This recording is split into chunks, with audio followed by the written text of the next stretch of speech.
جا رہے ہیں اور پتہ یہ علم دنیا کی کامیابی دلائے گا.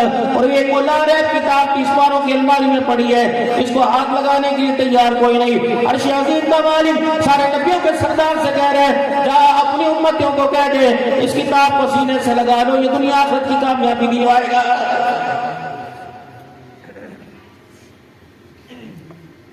دو باتیں میرے عزیزوں اپنے دل کو چیر کے سنا کے جا رہا ہوں. دو باتیں میرے محترم دوستوں بزرگوں. کئی بد نصیب ایسے بھی ہوں گے گھر والے, کہ ایسے گھر بھی ہوں گے کہ 8 دن گزر گئے گھر والوں میں کسی کی زبان پر اللہ کا نام ہی نہیں آیا ہے. کئی ایسے بد نصیب اللہ کے راجن پور میں نہ ہو, اللہ میں راجن پور تو کیا پوری دنیا کے اندر نہ ہو, کہ سال گزر گیا گھر کے 15 افراد میں سے کسی ایک نے بھی قرآن پاک کھول کے نہیں دیکھا ہے. مولانا ارشاد صاحب حضرت پیر جی صاحب یقین جانو اللہ کی قسم رونا اس بات کے اوپر نہیں کہ ہمارے بچے قرآن پاک نہیں پڑھے, رونا اس بات کا آتا ہے جو قرآن کے حافظ بنے تھے وہ قرآن کیوں بھول گئے.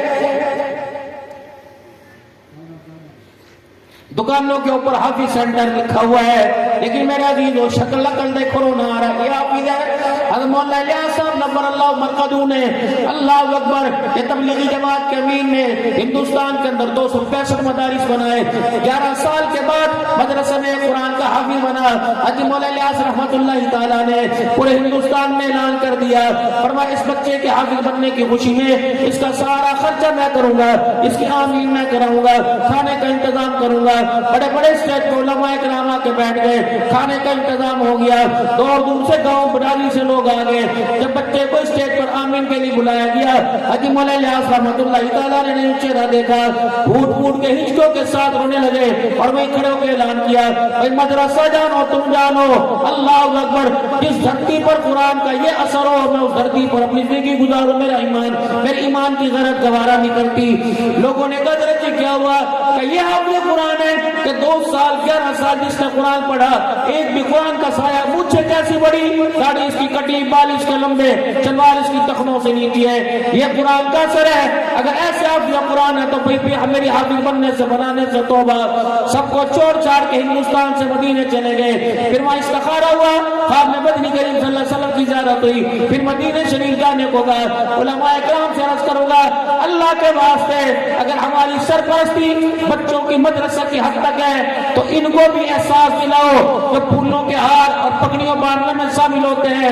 تمہاری سرپرستی قبر کی آخری رات تک, زندگی کی آخری رات تک ہے. ہم نے تمہارے بچوں کو قرآن کا حافظ بنایا. بتاؤ میرے عزیزو تمہارے ہوتے ہوئے پستول تمہارے پاس تھا, دولت تمہارے پاس تھی, شہرت تمہارے پاس تھی, عزت تمہارے پاس تھی, عہدے تمہارے پاس تھے, مکان کی لمبی لمبی دیواریں تمہارے پاس تھی. پھر بتاؤ اتنی چوکیداری میں تیرے میرے بچے کے سینے سے قرآن کی دولت کون چھین کے لے گیا ہے؟ یاد رکھنا جہاں 2 چیزیں گھر کے اندر گھس جائیں قرآن کی دولت وانی رہتی. حلال کی کمائی جس گھر سے چلی جائے اور تقوی والے ہاتھوں سے جس گھر کے اندر روٹی پکنی ختم ہو جائے قرآن کی دولت وہاں نہیں رہتی. نتیجہ دیکھا آپ نے بازاروں میں پھرنے والے قرآن کیا ہوئی. ٹوپی انہیں اپنے سر پہ پسند نہیں, پگڑی تو بہت دور کی بات ہے. مذاق اڑا رہے, یقین جانو اللہ کے قرآن کا نہ کرو. ایک آیت میرا عزیز و قرآن پاک کی لوگوں کی قسمتیں بدل کے رکھ دیا کرتی تھی. یہ تو پورا قرآن سنتے ہیں. آ جاؤ میرے محترم دوستوں بزرگوں, اللہ کی قسم میں بدتمیزی کرنے نہیں آیا بلکہ خود اپنے آپ کو احساس دلانے کے لیے آیا. عبد الحنان جو بیماری لوگوں کے گھر میں نظر آتی ہے تو بھی فکر کر کے یہ بیماری تیرے گھر کے اندر نہ آ جائے. پڑھاؤ, اسکول پڑھاؤ, کالج پڑھاؤ, جو مرضی پڑھاؤ. میری بچی اللہ کا شکر 4 سال ہے مولا ڈاکٹر بن گئی. ڈاکٹر میرے بن گئی. انہوں نے کہا ابا بڑا خرچہ کرو. میں کہا کوئی بات نہیں اور اللہ والی. مجھے ایک دن پتہ لگا اسکول لاہور یونیورسٹی کے اندر فنکشن ہوا, سننے کی بات ہے. مجھے ایک دن پتہ لگا یونیورسٹی کے اندر فنکشن ہوا اور میرے پاس سے کہیں سے تصویر پہنچ گئی کہ تیری بیٹی کے آدھے سر کے اوپر دوپٹہ ہے. یہی مسجد ہوتا تھا فنکشن میں. گھر بھی آئی, گلے بھی لگی, پیار بھی ہوا. فیس بھی دی، سب کچھ دی، بس یوں کر کے باپ پکڑ لی. میں نے کہا بیٹی تیرے باپ کا نام کیا؟ عبد الحنان. میں نے کہا پورا نام لے کہ عبد الحنان صدیقی. میں نے کہا اور پورا نام لے کہ جو بابا اشتہاروں پہ ہوتا ہے. میں نے کہا کبیر طریقت رہبر شریف عبد الحنان صدیقی. میں نے کہا بیٹی اڑتی اڑتی خبر ملی تیرا دوپٹہ یہاں سے یہاں گیا، نہ خرچہ چھینوں گا، نہ پیسہ چھینوں گا، نہ باپ نہ گھر چھینوں گا، نہ دولت چھینوں گا، جہاں کہیں کی شادی کروں گا. اگر آج کے بعد دوپٹہ سر سے اترا تیرے سے باپ کہنے کا حق چھین لوں گا. خبردار آج کے بعد مجھے باپ نہ کہنا. نہیں ہوگا بابا یہ کیا؟ میں نے کہا بالکل ذمہ داری ہے بیٹی میری اور ننگا سر ہو. اللہ اکبر. جب میری غیرت گوارا نہیں کرتی خدا کی غیرت کیسے گوارا کرے گی؟ جب بیٹی کھلا گلا لے کے ننگے سر آئے وہ موڑ لو. ٹھیک ہے بیٹی غیر بغیرتی کا لباس تو پہن سکتی ہے، تیرا باپ اتنا بغیرت نہیں. کیوں مذمت نہیں کرتے اپنے بچوں کی لباس کی؟ جاؤ گھر جا کے اعلان بغاوت نہیں، جاؤ اعلان گھر جا کے اعلان صداقت کرو. دو کام اپنی گھر والیوں سے لازمی کرواؤ. خبردار جب گھر والیاں فٹنگ والے کپڑے پہنے منع کر دو. خبردار آج کے بعد فٹنگ والے کپڑے نہیں پہننے، تنگ لباس نہیں پہننا، کھلا لباس پہن. اللہ اکبر. لیکن یہ مولا میں کیا کہوں کتنی بڑی مصیبت ہے. 4 سال بعد شادی کرانے کے لیے 2 مہینے کے لیے آیا، 2 مہینے کے بعد میرے عزیزوں 15 دن کے بعد واپس چلا گیا. پہلا دوسرا تیسرا مہینہ چڑھا، باہر سے فون آ رہا ہے. اللہ اکبر. جسے قرآن کے سائے میں لے کے آیا تھا وہ دیور کے ساتھ الٹرا ساؤنڈ کرانے کے لیے جا رہی ہے. راجن پور والوں تمہاری پگڑیوں میں راز چھپے پڑے ہیں. ہاں بہت راز چھپے پڑے ہیں. ان پگڑیوں کے اندر ایسی غیرت چھپی پڑی ہے. تمہارے گھر کے اندر کچھ ایسی بوڑیاں، کچھ ایسی مائیں تمہارے گھر کے اندر آئی تھی جنہوں نے اپنی نسل کو آسمان کے سورج کے نیچے دودھ نہیں پلایا تھا. تمہارے گھر کے اندر کچھ ایسی غیرتیں مسکرایا کرتی تھی. اللہ اکبر. جس نے عورت کے سامنے بھی اپنے سینے کو ننگا نہیں کیا تھا. لیکن میں کیا کروں، دل کے پھپھولے جل گئے سینے کے داغ سے. اس گھر کو آگ لگ گئی گھر کے چراغ سے. ماچس کی ڈبیا پہ تیری میری بیٹی کی تصویر، فوم کے گدے پہ تیری میری بیٹی کی تصویر، منجن کے اوپر تیری میری بیٹی کی تصویر، برش کے اوپر تیری میری بیٹی کی تصویر، گٹر صاف کرنے والے فرش صاف کرنے والے برش پہ تصویر، بندوں کی جوتوں کے ڈبوں پہ بیٹی کی تصویر، کھانے پینے کی چیز. حتیٰ کہ کتنی بد نصیب عورت ہو گئی، کتنی کمزور عورت ہو گئی کہ چوہے مار گولیوں پر بھی اس کی تصویر آ رہی ہے. یہ کس نے مذمت؟ میری مرضی میرے جسم پہ نعرہ لگانے والا اے حرامزادو بغیر تو نہیں مذمت. سگریٹ کی ڈبیاں مردوں کی ہو، تصویریں عورتوں کی ہو. مسجد کی چٹائیوں کے ریکوں پہ عورتوں کی تصویریں.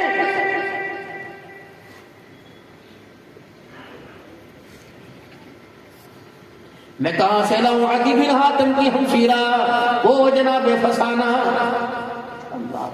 جب قید ہو کے مدینے میں آئی حضور نے فرمایا اے میری بیٹی کہ کون ہو کہ محمد رسول اللہ، دشمن کی بیٹی کو بیٹی کہاں. آج کلمہ پڑھ لے، میری فاطمہ کے گھر رہے، جو فاطمہ کھائے گی وہی کھلاؤں گا، جو پہنے گی وہی پہناؤں گا. انہوں نے کہا نہیں گھر چھوڑ کے آؤ. آپ نے صحابہ اکرام سے فرمایا جاؤ اسے عزت کے ساتھ چھوڑ کے آؤ. عدی بن حاتم سے جا کے ملی. انہوں نے کہا اللہ اکبر. دشمنوں کے ساتھ آ گئی، وہی رہتی رستے میں بیابانوں میں. اللہ اکبر. رات کے اندھیروں میں دن کے اجالوں میں آئی، کچھ بچا کے سب کچھ چھوڑ کے آئی. خبردار بے شک خونی رشتے میں میرا بھائی ہے، لیکن جو بھائی چارہ میں نے ان کی آنکھ میں دیکھا وہ تیری آنکھ میں نہیں دیکھا. اس نے کہا صاف صاف بتا کیا بات کرتی ہے. کہ ایک طرف میں نے اپنے باپ کو دیکھا، دوسری طرف میں نے آمنہ کے لال کو دیکھا. پیدا کرنے والے کی قسم ہے جو حیا مجھے آمنہ کے لال میں نظر آئی میرے باپ کی آنکھ میں وہ حیا نظر نہیں آئی ہے.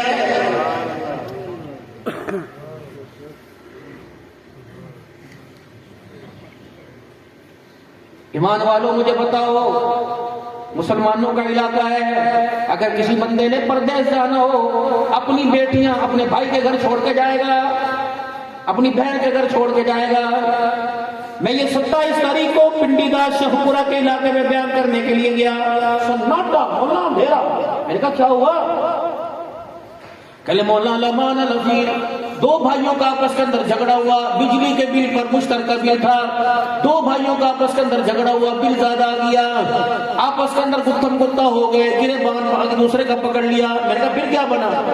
بڑے بھائی کو غصہ آیا، چھوٹے بھائی کی 3 سالہ بیٹی کو لے گیا اور وہ سیال کوٹ کے 5 نالہ ڈیک کے اندر جا کے پھینک دیا۔ کلمہ اس نبی کا پڑھا اللہ اکبر جس کے پاس مکے کے کافر اپنی بچیاں چھوڑ کے چلے جایا کرتے تھے۔ سی سی ٹی والوں نے میرے عزیزوں پھر چھان بین کی، انکاؤنٹر بندے کا بھی کر دیا، 2 گھروں سے 2 جنازے نکل گئے، 2 گھر اجڑ گئے۔ لیکن میرے عزیزوں کیا بے دینی کی وجہ سے کچھ ہو رہا ہے؟ آج سے 4 سال پہلے خواصرہ کا علاقہ، گجرانوالہ کے بالکل ساتھ نوشہرہ ورگا کے ساتھ بالکل خواصرہ کا علاقہ، مفتی محمد جمیل، بڑا ماربل کا کام تھا، چھوڑ چھاڑ کے وہ سعودیہ چلا گیا۔ 4-5 مہینے میں پابندی سے میں ایک مجموعہ پڑھایا کرتا، مجموعہ پڑھانے کے لیے میرے محترم دوستوں بزرگوں کیا، منگل کے دن کا یہ واقعہ، جمعے کے دن گیا، اتنا بڑا دسترخوان لگایا، کھانا کھانے کے لیے بیٹھا، میں ڈرائیور اور خادم صاحب بیٹھے، میں نے کہا مفتی جمیل آ جا بیٹھ جا، ابو جی آ جا بیٹھ جا۔ اس نے بڑے غصے سے کہا مولوی صاحب روٹی کھاؤ دے جاؤ۔ میں نے کہا یار کتنا بڑا روٹ ہو کے کیوں بات کر رہا ہے، اور کھیائی پن سے کیوں بات کر رہا ہے؟ کہ مولوی صاحب تجھے روٹی کھانے کی مل پڑی ہے، ہم تو چاہتے ہیں اللہ کرے میں موت آ جائے۔ میں نے کہا ایسا کون سا تجھ سے گناہ ہو گیا؟ کہ گناہ ہمارے سے نہ ہوا، ہمارے علاقے کے اندر ہو گیا۔ میں نے کہا کیا ہوا؟ کہ مولانا کرسچن تھا، عیسائی، اس کے ساتھ مسلمان بچی کی کٹمٹ ہو گئی، آپس کے اندر سیٹنگ ہو گئی، دونوں نے آپس کے اندر منہ کالا کر لیا، بات قوم برادری تک چلی گئی، کفر و اسلام کی جنگ چھڑنے کا خطرہ تھا۔ ہم نے کہا آپس کی بات گھر میں نہ ڈالو، یہ تو پوری آگ پورے پاکستان میں پھیل جائے گی، پوری دنیا کے اندر پھیل جائے گی۔ مولانا تھانے کے اندر کچہری لگی تھی، تھانے کے اندر کھلی کچہری لگی تھی، اور وہاں علاقے کے معززین بھی تھے۔ باپ بیٹی کا ہاتھ پکڑ کے تھانے لے کے گیا، اور ایس ایچ او کے سامنے، تفتیش افسر کے سامنے، ڈی ایس پی صاحب کے سامنے باپ نے بیٹی کو بٹھایا، روتا بھی جاتا، سر پہ ہاتھ پھیرتا جاتا، اور پنجابی میں کہتا دھیے نہیں میری کڑیے نہیں میری جند جانی، سارا چاچو پولیس والے نو دس دے، ساری چاچو پولیس والے کو بات بتا دے، انشاءاللہ جس نے تجھے ہاتھ لگایا، جس نے تیری ساتھ زیادتی کی، اس کا چمڑا ادھیڑ کے رکھ دے گا، ابھی سزائے موت ہوگی، اس کے سینے میں گولیاں اتاری جائیں گی۔ میری پتر شرمانا، سارا سچ سچ دس دے، اس نے تیرے ساتھ کیا کیا۔ سنو، بچی نہیں ہو کر کے اپنے باپ کی طرف دیکھا ایسے، باپ پیچھے کھڑا تھا، اور نے کہا ابو جی دس دو کا دس دو، ابو جی اس کام کرنے پہ سزا ملتی ہے کہ ملتی ہے، اس کام کے کرنے پہ پولیس والوں سے مار پڑتی ہے جی پڑتی ہے۔ پھر وہ کیا کہنے لگی، چاچو پولیس والے اسے بعد میں پکڑنا، پہلے میرے باپ کو پکڑ، 2 سال ہو گئے میری ماں کو مرے ہوئے، جب سے میری ماں مری جو کام اس لڑکے نے کیا یہی کام میرا باپ ہر دوسرے دن میرے ساتھ کرتا ہے۔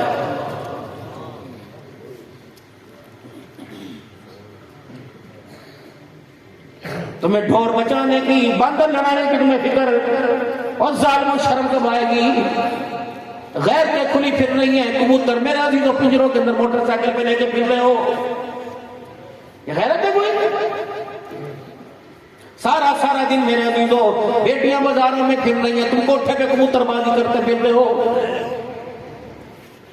اگر تم نے بیل دوڑانے شروع کر دیے، کتے لڑانے شروع کر دیے، اگر تم نے میرے عزیزوں خرگوشوں کی لڑائیاں، مرغوں کی لڑائیوں میں چونچے لڑانی شروع کر دی، بتا پھر دین متین کی حفاظت کون کرے گا؟ میرے محترم دوستوں بزرگوں، نا نا نا نا، اللہ کی عزت کی قسم ہے، اپنا معیار دیکھو۔ بس آخری باتیں کر کے آپ سے دعائیں لے کے جانا چاہتا ہوں، اپنا معیار دیکھو، اللہ اکبر، تمہارا کتنا اونچا شان ہے، تمہیں پتہ ہی کوئی نہیں تم اللہ سے کیا کیا باتیں کر جاتے ہو۔ میرے عزیزوں، راجن پور میں کسی کا کوئی رشتہ دار فوت ہوا ہوگا، کسی کا کوئی بھائی فوت ہوا ہوگا، کسی کے گھر میں سے رشتہ داروں میں سے سسرال میں سے کوئی فوت ہوا ہوگا، کسی نے ایک مرتبہ یا بار بار یا زندگی میں ایک مرتبہ تو جنازہ ہر ایک نے پڑھا ہوگا، جب جنازہ پڑھنے کے لیے جاتے ہو امام صاحب کہتے ہیں سفید درست فرما لو، سفید درست ہو گئی، اللہ اکبر، پہلی رکعت میں ثنا پڑھی گئی، دوسری رکعت میں درود شریف پڑھا گیا، تیسری رکعت میں امام صاحب نے کہا، تیسری تکبیر میں کہہ دیا اللہ اکبر، پھر کہا جا رہا ہے اللہم اغفر لحینا و میتنا و شاہدنا و غائبنا و صغیرنا و کبیرنا و ذکرنا و انثانا۔ ساتوں آسمان کے فرشتے گھور کے دیکھنے لگے، یا اللہ یہ کون ہے؟ اللہ اس بندے کی بخشش مانگنے آیا تھا، یہ تو 8 قسم کے بندوں کی مانگ رہا ہے، اور کیا کہہ رہے ہیں اللہ جتنے مر گئے انہیں معاف فرما، جتنے زندہ انہیں معاف فرما، جتنے چھوٹے انہیں معاف فرما، جتنے بڑے انہیں معاف فرما، جو یہاں اللہ ان کی بھی مغفرت فرما، جو نہیں آئے ان کی بھی مغفرت فرما، اللہ کا المقدی مقدمہ، سارے مردوں کی مغفرت فرما، ساری عورتوں کی مغفرت فرما۔ اور اس کے کہنے گا اللہ جو یہ کہہ رہا ہے تو کرے گا؟ فرمایا ہاں ہاں میں کروں گا۔ اللہ تو کرے گا؟ ہاں کروں گا۔ یا اللہ کیسے کرے گا اور کیوں کرے گا؟ فرمایا یہ بندہ اس کا بجلی کا بل زیادہ آ گیا تھا، یہ سارے رشتہ داروں کے پاس ہو کے آیا، کسی نے اسے 5000 کا نوٹ نہ دیا، اور تو آدھا کلو چینی لینے کے لیے پرچون کی دکان پہ گیا، اس کے بعد ارادے پہ کسی نے چینی نہ دی، الہی اس کے کہنے پہ ساری وقت بندوں کی بخشش کرے گا۔ فرمایا کروں گا۔ کہ کیوں؟ اگر میں نے بھی نہ کر دی تو اسے کیسے پتہ لگے گا بندہ کون ہوتا ہے، بندے کا خدا کون ہوتا ہے؟ اے میرا بندہ جس کے پاس منہ کھا کے آیا وہ بندہ ہے، اور جس نے اپنی رحمت والے سینے سے لگا لیا وہ بندوں کا خدا ہے۔ کیا یاد رکھے گا تو نے ایک نہیں سارا جہان مانگا، میں نے تیرے کہنے پر سارے جہان کی بخشش کا فیصلہ فرما لیا۔ اتنی بڑی ڈیمانڈیں کرتے ہیں اللہ سے، کیا اللہ مجھے معاف کرے گا؟ جی کرے گا۔ آپ کو معاف کرے گا؟ کرے گا۔ 100 سال کفر پر زندگی گزارنے والے کا معاف کرے گا؟ کرے گا۔ یا اللہ 100 سال کے گناہ کیسے معاف کرے گا؟ 3 اللہ کے ولی حرم کے اندر بیٹھے ہوئے تھے، ایک کا نام مالک بن دینار تھا، ایک کا نام حسن بصری تھا، ایک کا نام حضرت شفیق بلخی رحمۃ اللہ تعالی علیہ تھا۔ تینوں حرم کے اندر بیٹھے ہوئے تھے، شہن حرم میں آپس میں توبہ پہ بحث چھڑ گئی کہ اللہ اپنے بندے کی توبہ کیسے قبول کرتا ہے۔ حسن بصری کہنے لگے کتابیں چھان میں، کتابیں کھول کے دیکھ لو، کتابیں چھان کے دیکھ لو، جہاں لکھا کہ بندہ اللہ کو عاجزی کے ساتھ رو کے دکھائے گا اور معافی مانگے گا اس کی توبہ قبول ہو جائے گی۔ مالک بن دینار کہنے لگے نہیں تھوڑی سی کچھ اور ایڈنگ کر دے۔ کیا؟ فرمایا اگر روتے روتے رونگٹے کھڑے ہو جائیں گے، بال کھڑے ہو جائیں گے، سمجھو توبہ قبول ہو گئی۔ حضرت شفیق بلخی کہنے لگے نہیں توبہ تو دل کے ارادے کے نام کے ساتھ ہوتا ہے، اگر سچے دل سے توبہ کی تو سمجھو توبہ قبول ہو گئی۔ حسن بصری کہنے لگے تو میری نہیں مانتا، میں تیری نہیں، ہماری دونوں کی نہیں مانتا۔ کیسے پتہ لگے کہ بندے کی اللہ توبہ کیسے قبول کرتا ہے؟ حسن بصری کہنے لگے ٹھہرو میں بھی آپ کو بتاتا ہوں۔ حضرت بصری رحمۃ اللہ تعالیٰ نے اپنا سر اونچا کیا، اپنی گردن لمبی کی، چاروں طرف حرم کعبہ میں دیکھنے لگ گئے۔ مالک بن دینار کہنے لگے کیا دیکھ رہے ہیں؟ کہ دیکھ رہا ہوں کوئی تو ایسا حرم میں بیٹھا ہوگا، کوئی تو ایسا صحن بیت اللہ میں بیٹھا ہوگا جس کا اس وقت ساتھ اللہ کی محبت کے ساتھ جڑا ہوا ہوگا۔ حسن بصری نے یوں کر کے نگاہ اٹھائی، دائیں بائیں دیکھا، زور سے فرمایا لگتا ہے ہو نہ ہو وہ رابعہ بیٹھی ہوئی ہے، وہ رابعہ بصریہ بیٹھی ہوئی ہے، اس کی حالت، اس کی کیفیت، اس کا نقاب، اس کا پردہ یہ بتا رہا ہے کہ اللہ سے یہ باتیں کر رہی ہے۔ حضرت رابعہ بصریہ کون ہے؟ حسن بصری نے دروازے پر آ کے کنڈی بجائی، رابعہ آج تیرے سے کام نکایا۔ رابعہ کہنے لگی بابا کس کام کے پاس، کس کام کے لیے میرے پاس آیا؟ اے رابعہ میرا کوئی مقصد نہیں، تو اپاہج عورت ہے، اگر تیرے سے شادی کروں تیرے تو اولاد نہیں ہو سکتی، رنگ کی کالی ہمشن عورت ہے، تیرے اندر خوبصورتی کوئی نہیں، سردار نہیں تو غلام ہے، لیکن پھر بھی میں تیرے سے شادی کرنا چاہتا ہوں۔ حسن بصری میرے سے شادی کر کے کیا کرے گا؟ رابعہ ایک راز کی بات بتاؤں، مجھے یقین ہے اگر تو میرے نکاح میں آ گئی اس نکاح کی برکت سے اللہ حسن بصری کی مغفرت فرما دے گا۔ اچھا تو ٹھیک ہے، حق میں ڈیمانڈ کہاں؟ مکان کا نہیں، کاروبار کا نہیں، کروڑی کا نہیں، سونا چاندی نہیں، حق مہر نہیں، پھر کیا ڈیمانڈ؟ کہ میرے بارے میں بتا میں جنتی ہوں کہ جہنمی؟ میرے بارے میں بتا پلس راج سے دوڑ کے گزر جاؤں گی یا کٹ کے گروں گی؟ میرے بارے میں بتا نام اعمال دائیں ہاتھ میں دیا جائے گا یا بائیں ہاتھ میں؟ میرے بارے میں بتا قیامت کے دن کن لوگوں میں کھڑا کیا جائے گا؟ جن کے چہرے کالے ہوں گے، جن کے چہرے گورے۔ حسن بصری دروازے پہ بیٹھ گئے، کہے رابعہ مجھے تو اس بارے میں پتا کوئی نہیں۔ فرمایا بھی مسئلہ بڑا اونچا، منزل بہت دور ہے، منزل تلاش کرنے دے۔ حسن بصری یقین ہو گیا تو آ جانا، ورنہ انشاءاللہ نکاح کا ارادہ تو میرے جنت کے اندر کر رکھا ہے۔ ہر وقت اللہ سے تار ملے ہوئے۔ رابعہ جی حسن کیا کر رہی ہے؟ حسن بصری تجھے پتہ ہے میں اس وقت کیا کر رہی ہوں؟ اللہ سے باتیں کر رہی ہوں۔ اچھا وہ تیرے سے رابطے میں ہے؟ جی جی رابطے میں ہے۔ کبھی میری بھی کوئی ڈیمانڈ ہے پوچھ کے بتا، میری بھی کوئی سوال ہے پوچھ کے بتا گا کیا؟ کہ اس سے پوچھ لے اپنے بندے کی توبہ کیسے قبول کرتا ہے، بس اتنا پوچھ لے بندے کی توبہ کیسے قبول کرتا ہے۔ پر تیرے پاس تو کتابوں کے انبار لگے پڑے ہیں، تیرے سینے میں تو علم ہے، تجھے نہیں پتا؟ کہاں میں نے کہا تھا کہ اگر بندہ رو کے دکھائے توبہ قبول ہو جائے، یہ کہتا ہے سچے دل سے کرے توبہ قبول ہو جائے، یہ کہتا ہے وہ اٹھے کھڑے ہو توبہ قبول ہو جائے۔ حسن بصری پھر کس کی مانی؟ کہ کسی کی نہیں مانی، اس کی بتا وہ کیا کہتا ہے؟ کہ اچھا پوچھ کے بتاتی ہوں۔ تھوڑی دیر کے بعد رابعہ بصریہ کی زبان سے نکلا اللہ۔ حسن بصری کہنے لگے جواب آ گیا۔ کہاں جواب آ گیا؟ کہا حسن بصری تو نے راجن پور والوں کو اللہ سے کتنا دور کر دیا۔ اگر کسی بندے کے پاس آنکھیں نہیں ہوں گی تو رو کے کیسے دکھائے گا؟ اگر جسم میں بال نہیں ہوں گے تو روتے کیسے کھڑے ہوں گے؟ تجھے کیسے پتہ لگا سچے دل سے توبہ کی یا جھوٹی توبہ کی؟ حسن بصری کی دھاڑے کوکارے نکل گئے، کہنے رابعہ ہماری چھوڑ، اس کی بتاؤ وہ کیا کہتا ہے؟ کہ جاؤ جاؤ راجن پور والوں سے جا کے کہہ دو، میرے بندوں سے جا کے کہہ دو، جب میرا بندہ اپنی زبان کو ہلا کر اپنے ہونٹوں کو ہلا کر ایک مرتبہ کہہ دے اللہ میری توبہ، مجھے میری عزت کی قسم اس کے ہونٹ بعد میں جڑتے ہیں، اللہ سارے گناہوں کو پہلے معاف فرما دیتا ہے۔ اتنا پیار ہے اللہ کو اپنے بندے سے۔ یا ایھا الذین آمنوا توبوا الی اللہ توبۃ نصوحا، ایمان والو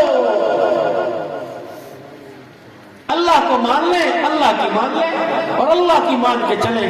رحمت کا اجتماع آپ کا ہے انشاءاللہ تعالی اس سال اگلا سال ایسا اللہ تعالیٰ، اور جہاں جہاں اجتماعات ہو رہے اور جن حلقوں کے وہاں محنت کرو، ان حلقوں کے لیے دعائیں فرماؤ کہ اللہ تعالیٰ ان اجتماعات کو کامیاب فرمائے، اور مقام پر محنت کرو، اور جتنے چھوٹے بڑے اجتماعات ہو رہے ان اجتماعات کے اندر شامل ہو، یقین جانو اور اجتماع میں شامل ہو کر اپنے مسلمان ہونے کا ثبوت دو، اپنے داعی ہونے کا ثبوت دو، اسلام سے محبت رکھنے کا ثبوت دو، اور اس دنیا کا کفر ایمان والوں کے اور جنہوں نے ایمان کی بنیاد پر اپنی جانیں اپنی اولاد کے نظرانے پیش کر دیے، چند سکوں کے اوپر ان کے ایمان کو خریدنے کی کوشش کی جا رہی۔ الحمدللہ ہمارے قائدین کو اللہ سلامت رکھے، جو ہماری اصلاح فرمائیں گے، جو ہمیں سیدھے رستے پہ ڈالیں گے، جو ہمیں سبق پڑھائیں گے، انشاءاللہ ان کے سبق کو یاد کرتے ہوئے اللہ اکبر ان ساری امداد کو ہم جوتے کی نوک پر ٹھوکر مار کے رکھ دیں گے انشاءاللہ۔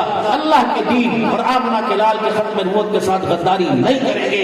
مل کے ساتھ میرے نعرہ لگاؤ، تاجدار ختم نبوت، تاجدار ختم نبوت، دینی مدارس، علماء حق، نعرہ تکبیر، سارے صحابہ، اسلام، پاکستان۔ الحمدللہ اللہ کا شکر ہے، صبح بھوکے اٹھتے ہیں اور اب دین کی برکت سے رات کو کھلا کے سلاتا ہے، بے شک سوکھی کھلائے گیلی کھلائے، تمہیں تمہارے 25 لاکھ مبارک ہو۔ ہمارا ایمان اتنا سستا نہیں، بلال نے انگاروں پر لیٹ کے ایمان ہمارے تک پہنچایا، ہم ایمان کا سودا 25,000 روپے کے اندر نہیں کرتے۔ الحمدللہ علماء پہلے بھی خوشحال تھے، اب بھی خوشحال ہیں۔ اور راجن پور والوں اگر کوئی مدرسہ گندم نہ ہونے کی وجہ سے، طلباء کے لیے پیسے روٹی نہ ہونے کی وجہ سے